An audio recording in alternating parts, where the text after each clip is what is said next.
Welcome to this week's episode of Spotlight, on VooVix TV in association with the National Film and TV Awards South Africa. Joining our host Douglas Chipa on this episode is the CEO of Girl Boss, Nonhle. Ladies and gentlemen, welcome to VooVix TV. My name is Douglas Chipa.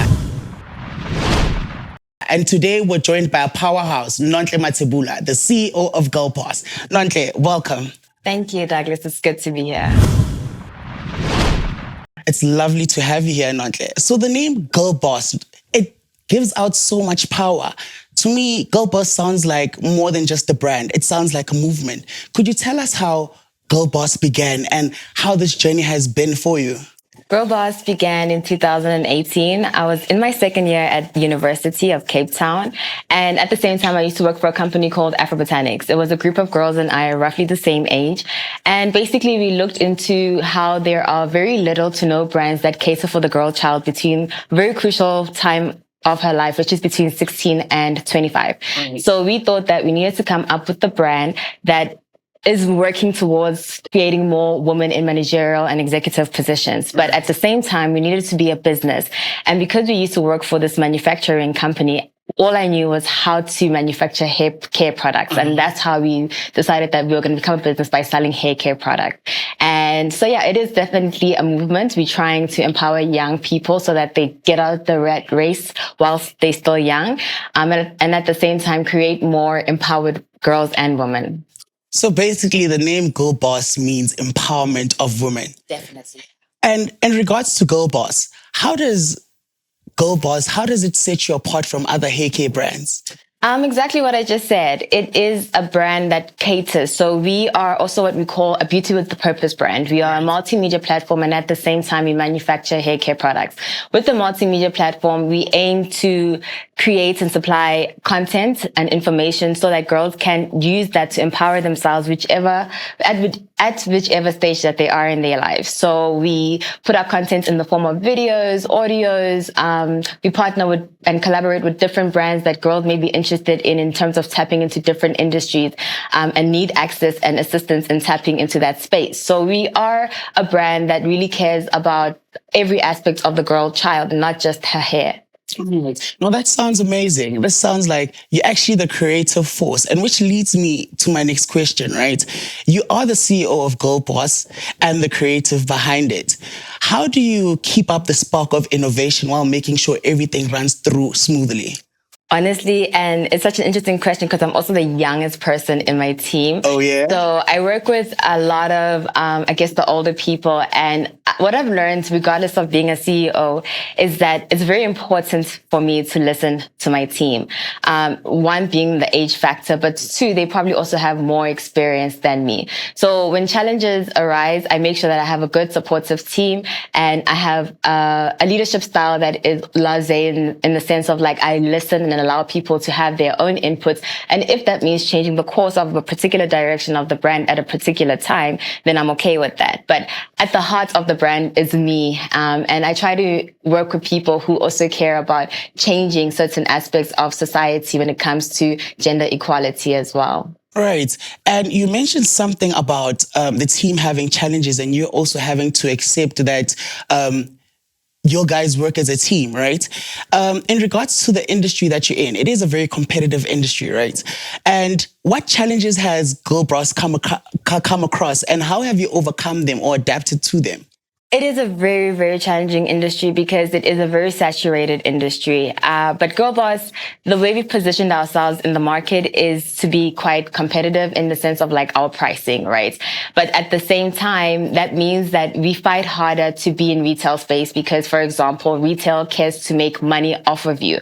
So if you are at a cheaper price, it's harder for retail to make that money as well. So staying on shelf is a big challenge for sure. And just even getting time to speak to a retailer as a small business is also a challenge. But at the same time, because we have that competitive edge, we have different brands that are outside of retail that love to partner with us to help us grow and expand the brand so that we reach girls outside of just the urban area as well as in the rural and isolated communities. Oh, that sounds amazing because you did mention how you guys really empower women, right? Yeah.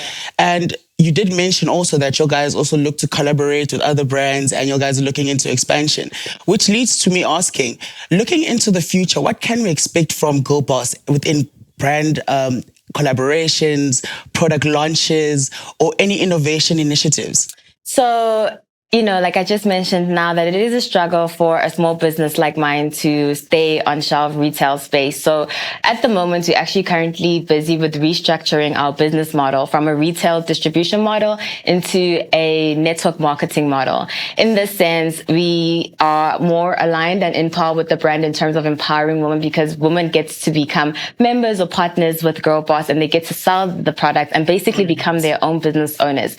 So that also gives us opportunity to expand the product line from just hair care to body to a salon range to a luxury and premium range as well, because we want to cater for all the different customers that we may prospectively gain. Also, at the same time, in the multimedia aspect and just also empowering, apart from getting more business owners, we are looking into launching our online business school, so that, there's a training facility and course that these people and women can go to upskill as well, because skills development is also at the forefront of the values we want to give back into the community. So yeah, we're looking at working with particular people that I don't want to just mention yet to help us introduce this model. And I am praying that it's going to be a success, because it's beyond just me running as a business now. Now it's like everyone come through and become a business yourself, No, I love that you do that, because that means that you empower other women, not only for you only, but also for them as well. So basically what I'm getting from this is that other women that come into the market and sell your brand also make a fair share from that as well. Yes, definitely. They get to add their own markup. They get to market to their network as well. And they get to create a community, and it just goes on and on and on. It's similar to certain brands that are currently doing that in the market. So, but I guess our advantage will be the fact that we are already in shelf and we are already a reputable brand. So, but now everyone gets to benefit from being a part of this brand and not just use the brand. No, this sounds all amazing, right? But I want to talk about you personally, just for a few, right? What would you describe your relationship between you and your hair? Is it a love relationship? Is it, I don't know what I'd say, but what would you describe your relationship with your hair? I think it's a frenemy relationship. Sometimes she's good, sometimes she's quite independent and just wants to go her own way. But I will say that I wear my hair out. It's in its natural state, probably 90% of the time. So we've created a really great relationship. But there are times where I just want her to do a particular look and just rock that look that I had in mind. Maybe even if I had an outfit in mind, and she's just like, no, you're going to stay in a shrunk state, because you know how our hair shrinks as well. And it's just like, no, I want my hair to be fully blown out, for example, and she doesn't want. So frenemy in that sense. But yeah, she's good. I love her. I have such a beautiful relationship with her. She is an extension of who I am at the end of the day anyway. No, of course. And it's basically you giving out that African style also as well, because I mean, a lot of people have went into, extensions and everything like that, but you keeping it natural, that is queen style, that is Girl Boss style. Listen, I have to look the parts. Of course. And in regards to your target market, right, in regards to their hair as well, what is your specific target market, like the unique attributes of each and every target market that you look at? How do you cater for them?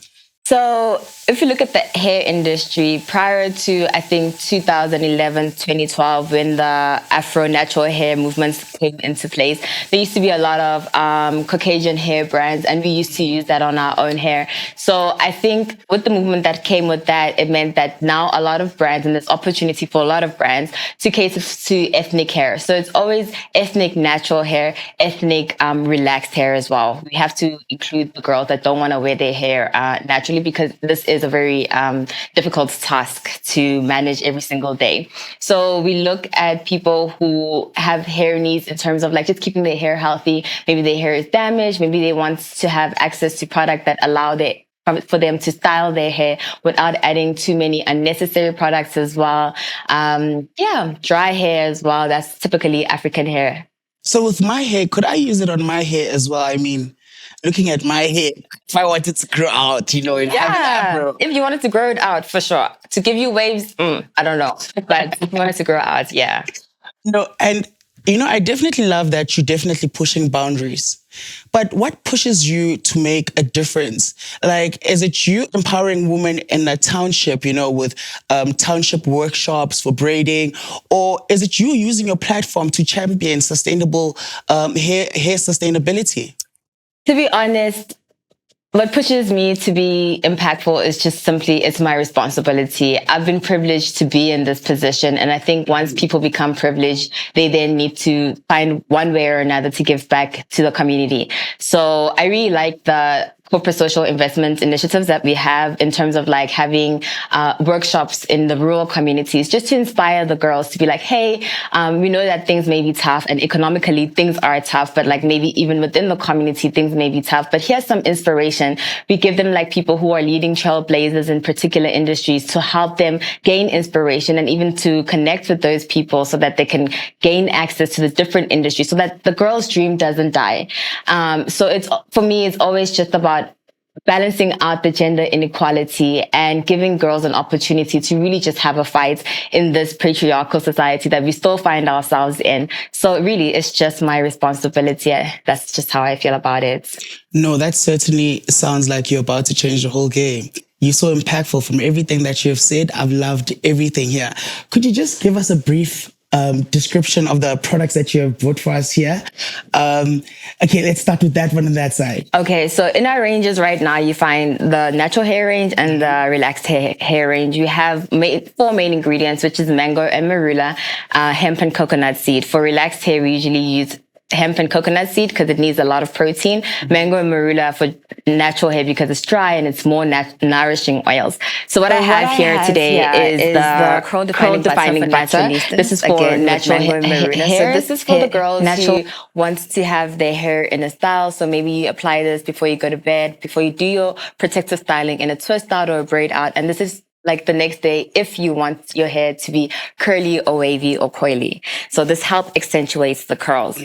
And then I also have a co-wash. We love co-wash because it's like a bit different from shampoo. It's got more conditioning agents, which means that after you shampoo your hair or wash your hair, it's not stripped dry, which already starts and helps the process for relaxed hair people because we try to keep as much moisture as possible. And then we follow with the deep conditioner, slightly more stronger than your typical conditioner with more nourishing oils as well. So just something to restore the pH balance and just start your moisturizing journey. And then we have my favorite here, which is a leave-in conditioner. I love that fact that it's a spray because, it helps keep your, let's say, your scalp moisturized when you have like a protective style, but it also just helps wetten the hair so that you can manage your hair better throughout the day and if you are going to style and comb it. And then, of course, every hair needs a protein mask, and this is our hair mask. This is just filled with proteins, hemp and coconut seed oil to help your hair stay strong, to minimize breaking, and just to give it the elasticity that it needs. All right. So, Nonhle, if I want to get any of these products, maybe for my wife, wish I had one, or for my mom, where would I get these? Definitely can find them in retail stores. What? Yeah. I'm sorry. I don't know. I'm sorry. Okay. You can definitely find them in retail stores at Discam, Pick and Pay, Click stores. We also have an online store. And soon you'll be able to find it probably from your sister or your neighbor, or even your mom if she wishes to sell them. All right. And if I wanted to follow you to keep up with the updates, where can I follow you as well? Definitely on our social media platforms, on Facebook at GirlBossSA, on Instagram at GirlBoss_, and you can check out our YouTube channel at GirlBossSA. Perfect. So as we wrap this up, right? One of the most exciting collaborations are coming up this year, right? It's an exciting project, which is the National Film and Television Awards and Girl Boss, right? How excited are you about this partnership, and how excited or how passionate are you about the film and TV industry? I'm extremely excited. I think when you guys hit me up, I was like, yes, this is like the brand or partnership I'd love to have because In varsity, I actually studied film and media because I had the aspiration of being a documentarist. I've always wanted to tell African stories from an African perspective. So when I got this opportunity, I was like, yes, I'm aligned, because starting a business and having studied what you studied basically like takes you far away from what you thought you would pursue as a career. But this comes full circle for me because I get to honor people who are in that space and people who are playing roles. I'm looking forward to meeting Black strong leads as well and supportive actresses. This is the industry that I'm most passionate about, film and television. So I'm really happy to be in this space and doing this partnership and just continue playing the role that I wanted to play initially. I think we are as excited. Yeah. I mean, with your empowerment and us coming here to South Africa for the National Film and Television Awards, empowerment means so much to us. That's why this perfectly aligns with us as well. So we're actually also so excited to have you on board. And with that being said, before we close off everything, right, could you tell us, what would you say is your most exciting film? I'd say my favorite film currently. I'm a lover of sci-fi, and of course, it just has to be good television. My current favorite film is a series on Netflix, a 2-part series called Rebel Moon. And yeah, it's basically about a planet that's under threat by other regions from different planets. And they basically jump from one planet to another looking for people who want to join their army so that they can help fight the force that is against their planet. So it's all about the galaxy and spaceships and rockets and different kind of like fighting weapons and all that stuff. I love that. You can tell you love things out of this world. Dude, it has to be cosmical and the ordinary imagination. I think that's why I love sci-fi, because sci-fi really challenges the person's creativity. Nonhle Matsebula, ladies and gentlemen, a girl boss in hair care and a leader visionary. Thank you for coming on the show today and thank you for watching. Nonhle, thank you for being with us today. Thank you so much for having me, Douglas. Once again, it's been absolutely amazing. I must say, till next time. Of course.